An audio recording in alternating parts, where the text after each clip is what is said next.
Banyak gereja beribadah setiap hari Ahad. Namun, tiada firman Tuhan dalam Alkitab yang memerintahkan kita menyambut hari Ahad sebagai hari ibadah. Gereja Roman Katolik yang menyambut ibadah hari Ahad pun mengakui fakta ini. Tidak menyebut contoh lain, bukankah setiap umat Kristian wajib menguduskan hari Ahad dan dilarang daripada melakukan kerja yang tidak perlu? Bukankah pematuhan hukum ini antara tugas-tugas kudus kita yang paling utama? Tetapi walaupun anda membaca Alkitab dari buku Kejadian sehingga Wahyu, anda tidak akan menjumpai satu baris ayat pun yang menguatkuasakan pengudusan hari Ahad. Kitab suci menguatkuasakan pematuhan hari Sabtu, hari yang tidak pernah kita kuduskan. Saya telah membaca Alkitab dari ayat pertama buku Kejadian hingga ayat terakhir buku Wahyu, dan saya tidak menemukan ayat-ayat untuk tugas menguduskan hari Ahad. Hari yang disebutkan dalam Alkitab bukan hari Ahad, hari pertama dalam seminggu, tetapi hari Sabtu, hari terakhir dalam seminggu. Seperti ini, orang yang menyambut ibadah hari Ahad pun mengakui bahawa hari Sabat yang ditetapkan Tuhan ialah hari Sabtu, dan ibadah hari Ahad tidak dijumpai dalam Alkitab. Sebenarnya, Alkitab hanya mengandungi perintah untuk menyambut hari ketujuh, hari Sabat. Pertama sekali, mari kita lihat hukum keempat antara 10 hukum yang diucapkan oleh Tuhan Yehova pada zaman Perjanjian Lama. Ingatlah dan kuduskanlah hari Sabat. 6 hari lamanya engkau akan bekerja dan melakukan segala pekerjaanmu. Tetapi hari ketujuh adalah hari Sabat Tuhan, Tuhanmu. Tuhan memerintahkan kita bekerja selama 6 hari. Tetapi hari ketujuh iaitu hari Sabat harus dikuduskan, kerana itulah hari rehat Tuhan. Maksudnya, Dia tidak memerintahkan kita untuk menyambut hari pertama dalam seminggu, iaitu hari Ahad.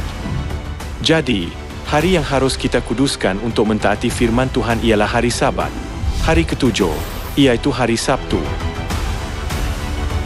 Bahkan pada zaman Perjanjian Baru pun, Tuhan yang datang dalam badan, iaitu Yesus juga mengajar bahawa orang kudus harus menyambut hari Sabat sampai akhir zaman. Berdoalah, supaya waktu kamu melarikan diri itu jangan jatuh pada musim dingin dan jangan pada hari Sabat. Sebab pada masa itu akan terjadi siksaan yang dahsyat seperti yang belum pernah terjadi sejak awal dunia sampai sekarang, dan yang tidak akan terjadi lagi.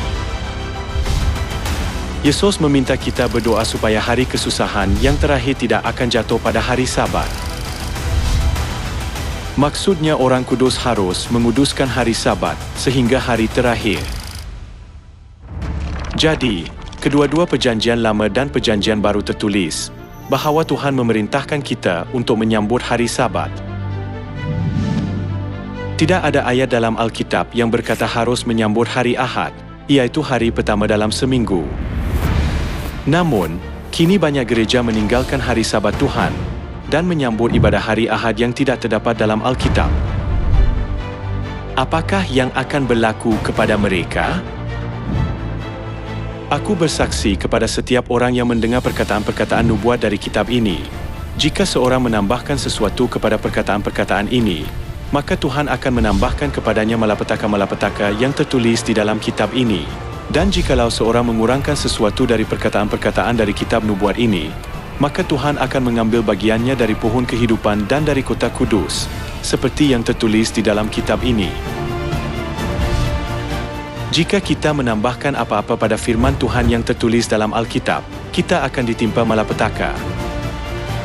Jika kita mengurangkan firman Tuhan, kita tidak dapat memasuki pokok kehidupan dan kota kudus, yaitu kerajaan syurga yang abadi. Menurut firman Alkitab, orang seperti itu tidak akan memasuki kerajaan syurga tetapi akan menerima malapetaka.